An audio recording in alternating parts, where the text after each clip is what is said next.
قرآن بڑا ہی آسان ہے. لیجئے گا آج کا ہمارا سبق گرامر کے حوالے سے دو حرف ہم پڑھنے جا رہے ہیں.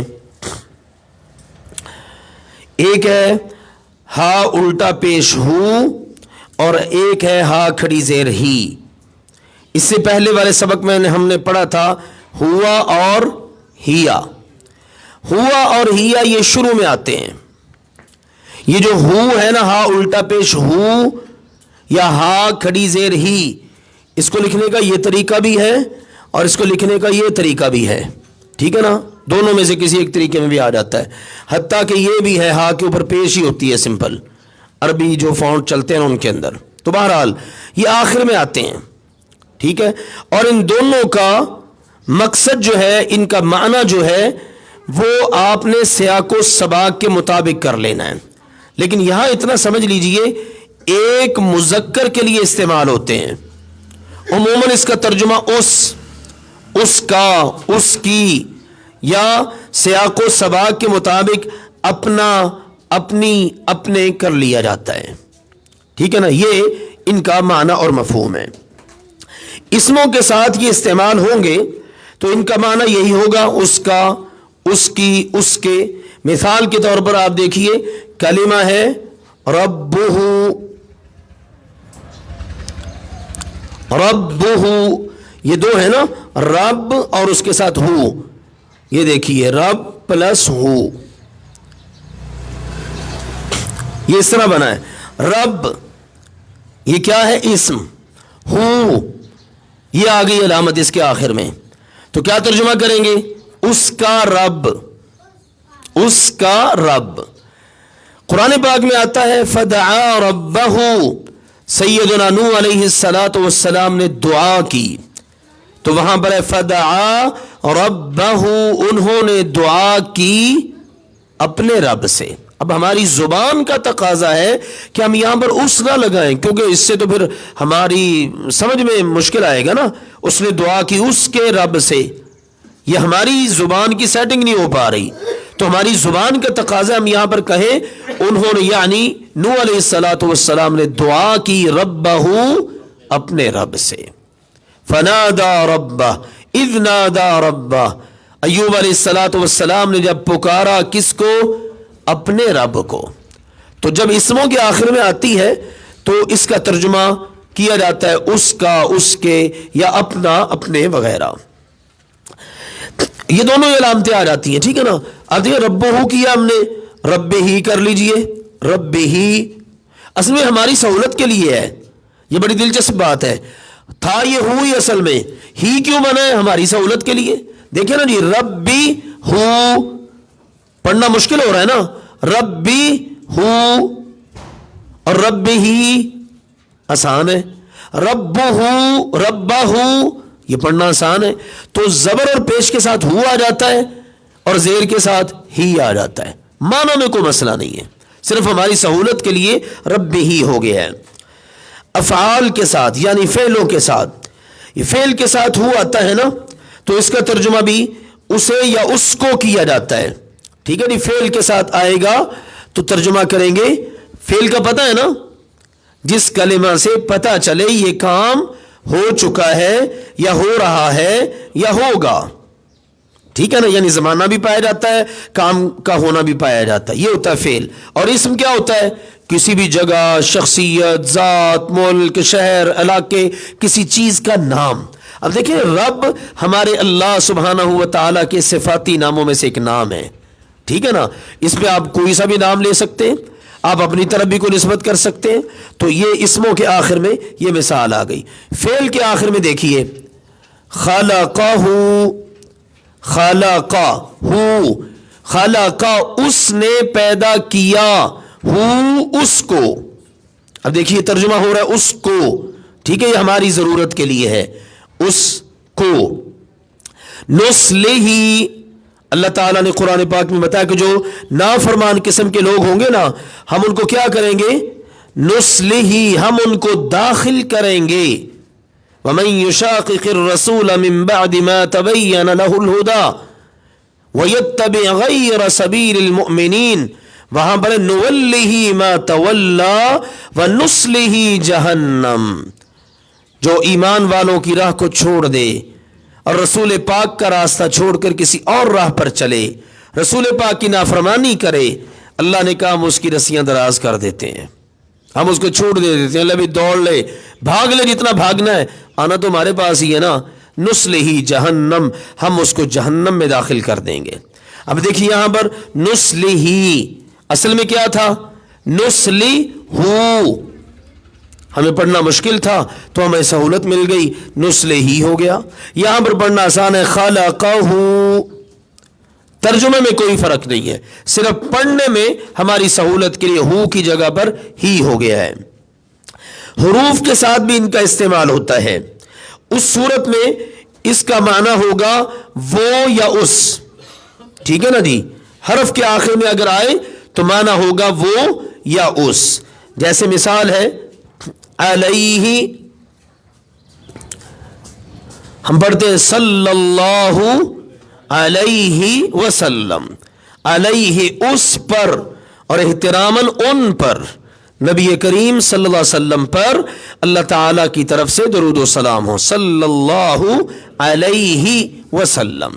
اصل میں یہ تھا علیہ، ٹھیک ہے نا، یہ حرکات اگر تھوڑا بہت ان میں فرق آتا ہے نا تو ان سے پریشان نہیں ہونا، علیہ کی بجائے علیہ کیوں آیا ہے، ٹھیک ہے نا، یہ ہماری سہولت کے لیے آیا ہے، علیہ وآلہ، وہاں پر تو وہی ہے، تو اس لیے یہ علامتیں اگر ان کی حرکات بدل جاتی ہیں نا، یہ حرکات اصل میں ہم اجمیوں کے لیے تھیں۔ آپ کے علم میں ہوگا کہ پہلے کیا تھا، کوئی نقطے نہیں تھے، کوئی حرکات نہیں تھی، بس ایسے ہی یہ کلمات لکھے ہوتے تھے تو لوگ سمجھ لیا کرتے تھے، لوگوں پڑھ لیا کرتے تھے، یہ عربی زبان پہلے اسی طرح تھی۔ پھر ہم اجمی لوگ جس وقت اجمی مسلمان ہونا شروع ہوئے نا، پھر سیدنا علی رضی اللہ تعالیٰ نے دیکھا اسلام بہت پھیل چکا ہے، اجمی لوگ قرآن پاک کو پڑھنے میں کامیاب نہیں صحیح طرح ہو پا رہے، تو پھر انہوں نے ابو اسود الدؤلی ان کی بھی ڈیوٹی لگائی، انہوں نے پھر اس پر ورک کیا، محنت کی، اعراب دیے، نقطے لگوائے اور ہر حرف کا دوسرے سے فرق واضح کر دیا۔ تو یہ حرکات جو ہے نا ہمارے سمجھنے کے لیے، لیکن ان حرکات سے معنی مفہوم بدلتا نہیں ہے، ٹھیک ہے، صرف ان سے یہ ہے کہ تھوڑا سا ہمارے لیے سہولت پیدا ہو جاتی ہے، جہاں معنی بدلتا ہے وہ اور چیز ہے، کہ آپ نے زبر کی بجائے زیر ہی پڑھ دی، زیر کی بجائے زبر ہی پڑھ دی، وہ تو کلمہ ہی کچھ کا کچھ بن گیا نا، تو یہاں پر ان چیزوں کی سہولت کو انشاءاللہ مد نظر رکھنا ہے۔ اسی طرح دیکھیے ہم پڑھتے ہیں قرآن پاک میں اکثر انہو، اللہ سبحانہ و تعالیٰ کا ذکر ہو رہا ہوتا ہے تو پھر کیا ہوتا ہے، انہو بے شک وہ اللہ، سمیع، یہاں پر ہو کا معنی کیا ہو گیا، وہ، تو ہو جو ہے یا ہی، یہ دونوں اسموں، فعلوں اور حرفوں کے آخر میں آتے ہیں، اور اس صورت کے اندر ان کا معنی ہر جگہ پر یہی ہوگا، اس کا، اس کی، اس کے، اس، وہ، اپنا، اپنی، اپنے، بس ان یہ معنی ہوں گے، اور ان کا استعمال بہت زیادہ ہوتا ہے۔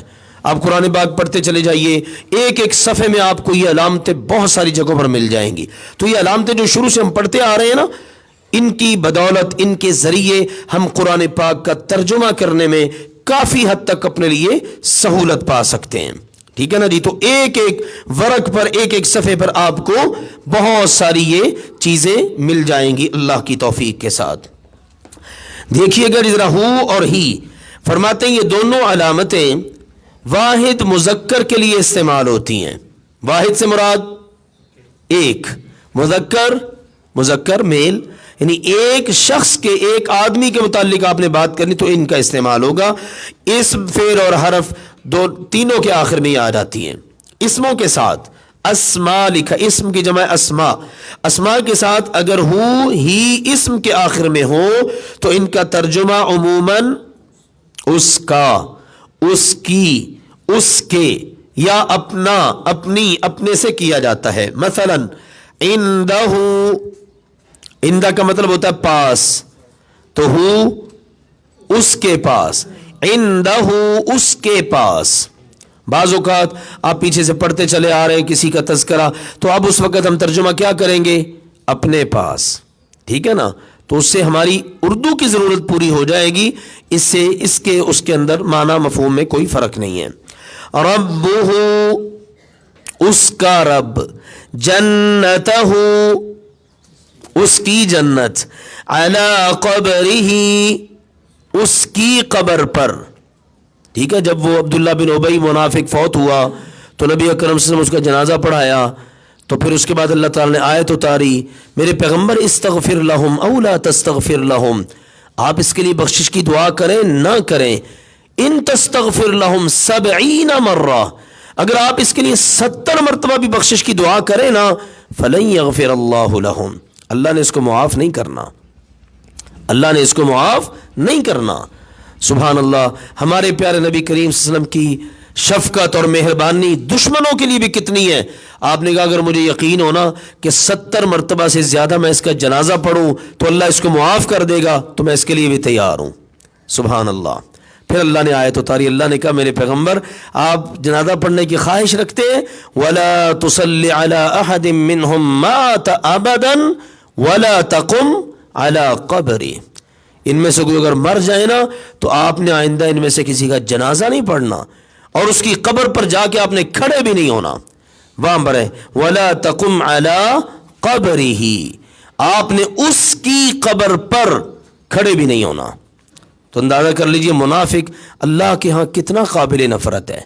بظاہر وہ نمازیں بھی پڑھ رہا ہوتا ہے، سارے کام مسلمانوں کے ساتھ مل کے کر رہا ہوتا ہے، لیکن دل پر نگاہ تو اللہ کی ہے نا، کسی کی کوئی نگاہ نہیں پڑ سکتی. آج تک کوئی ایسا آلہ ایجاد نہیں ہوا جو دل کی کیفیات کو معلوم کر سکے. ٹھیک ہے نا، دل میں خون کی روانی کو دیکھنے والے آلے تو ایجاد ہو چکے ہیں، لیکن اس دل کے ارادے کیا ہے، نیت کیا ہے، یہ صرف اللہ کو پتہ ہے. اس لیے دل صاف ستھرے ہونے چاہیے. اس کے بعد علی رسولہ اس کے رسول پر، رسول اللہ صلی اللہ علیہ وسلم کا اور دیگر اللہ کے رسولوں کے تذکرے قرآن پاک میں موجود ہیں. اس ضمن میں یہ کلمہ ہے علی رسولہ اس کے رسول پر. فی سبیلہ، فی کا مطلب میں، سبیل کا مطلب راستہ، اور ہی کا مطلب کیا کریں گے، اس کا، اس کے راستے میں، یعنی اللہ تعالیٰ کے راستے میں. تو یہاں پر دیکھیے نا جی، ہو پہلی 3 مثالوں میں ہو استعمال ہوا ہے اور آخری 3 مثالوں میں ہی استعمال ہوا ہے. ترجمہ وہی ہے افعال کے ساتھ. اگر ہو یا ہی فعل کے آخر میں ہو تو ان کا ترجمہ عموماً اسے یا اس کو سے کیا جاتا ہے. مثالیں ہمارے سامنے ہیں جی. یرزقہ، یرزقہ کا ترجمہ پہلے آپ کریں نا جی، شروع میں یا ہے. ہاں جی ماشاءاللہ، وہ رزق دیتا ہے. ٹھیک ہے نا جی، یا آ گئی نا شروع میں تو یا کا مطلب وہ، اور اگر یا ہٹا کے ہم شروع میں حمزہ لگا دیں تو کیا مطلب ہوگا، میں رزق دیتا ہوں. ماشاءاللہ. تا لگا دیں ترزقہ، آپ رزق دیتے ہیں. نرزقہ، ہم رزق دیتے ہیں. تو دیکھیں نا، یہ ہم نے تمام حروف سیٹ کر کے کئی بار دیکھ لیے، تو الحمدللہ وہ جو ہم نے سبق پڑھا تھا اس کے مطابق ہی ترجمہ ہے. تو یرزقہ، وہ رزق دیتا ہے اس کو، وہ اللہ رزق دیتا ہے اس کو.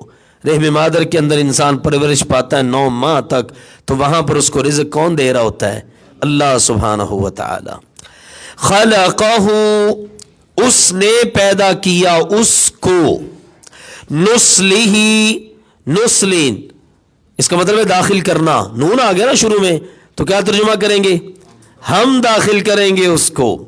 اور اگر یا ہوتا تو یسلہ، وہ داخل کرے گا اس کو.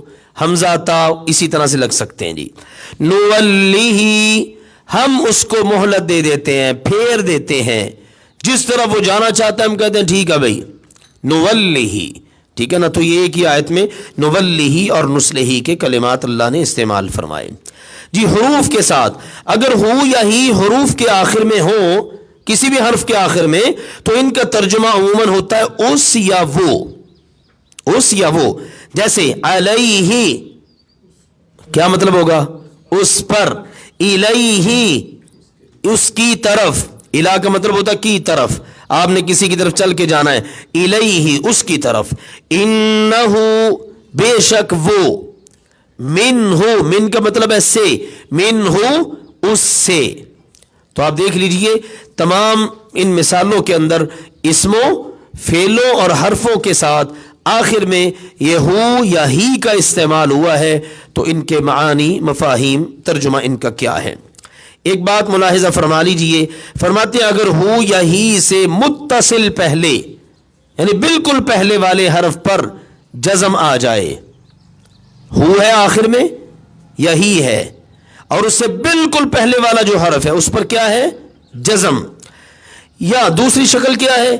ان کو آپ نے اگلے لفظ سے ملا کر پڑھنا ہو، اگلے لفظ سے آپ نے ملا کے پڑھنا ہے، تو پھر الٹے پیش کی بجائے صرف پیش اور کھڑی زیر کی بجائے صرف زیر استعمال ہوتی ہے.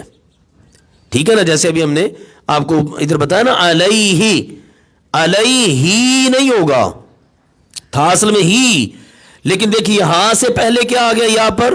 جزم. تو قاعدہ بات پوری ہو گئی نا. اب آپ نے اس کو کیا پڑھنا ہے؟ علیہ. یہ ویسے بھی اچھا لگتا ہے علیہ. بعض لوگ پڑھ رہے ہوتے ہیں، اس طرح پتہ نہیں نہ ہوتا ان کو کہ قرآن کو پڑھنا ہم نے کیسے ہے، تو اس لیے اس کو لمبا نہیں کرنا. علیہ. دیکھیے جی مثالیں نیچے موجود ہیں.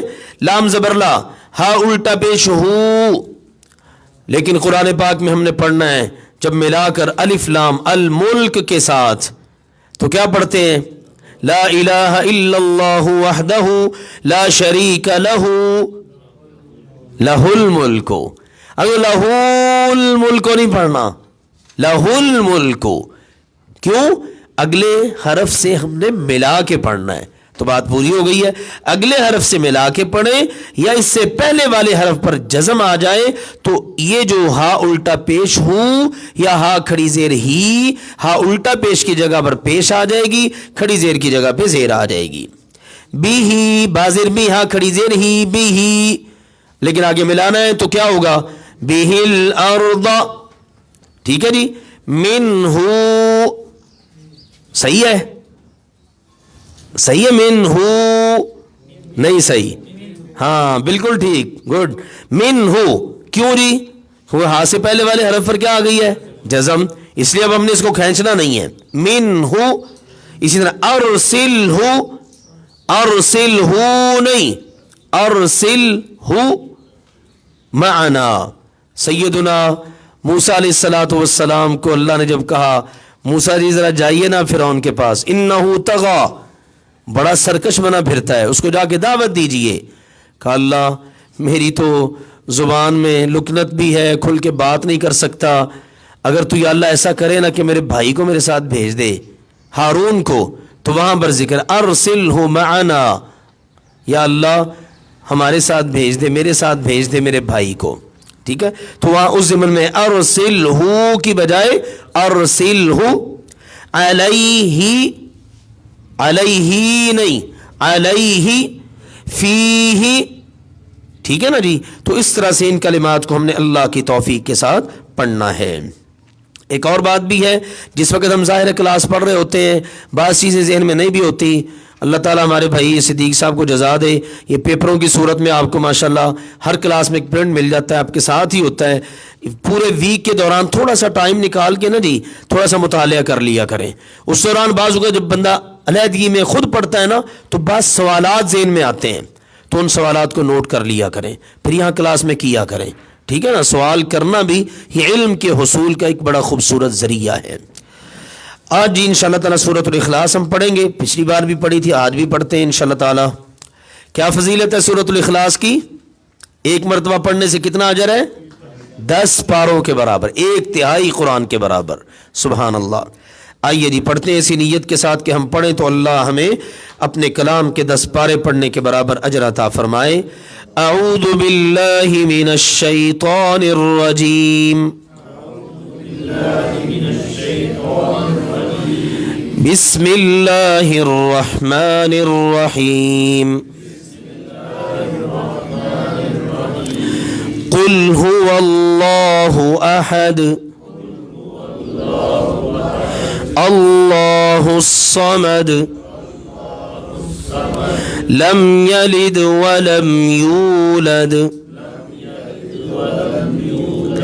ولم یکن له کفوا احد. جی اب یہاں دیکھیے نا جی، ہم نے جو سبق پڑھا ہے قل، قاف آ گیا جی شروع میں ہی، تو اب دھیان رکھنا ہے قاف اور کاف کے فرق کا، ٹھیک ہے جی. هو اللہ احد، ہوا میں ہا آ گئی ہے، ہا اور ہا کا خیال رکھنا ہے اب، ٹھیک ہے. اور اس احد میں حمزہ آ گیا ہے، حمزہ اور عین کا خیال رکھنا ہے. دیکھیے ایک ہی آیت میں 3 سیٹ کور ہو رہے ہیں، تو ہمیں اتنا پالا پڑتا ہے ان چیزوں کے ساتھ. یعنی ہم اگر سورۃ الاخلاص بھی پڑھ لینا تو کافی سارا سبق ہمارا اسی میں کور ہو جاتا ہے. اللہ الصمد، صاد آ گئی الصمد میں، صاد اور کون کون سے حروف سے ملتے جلتے؟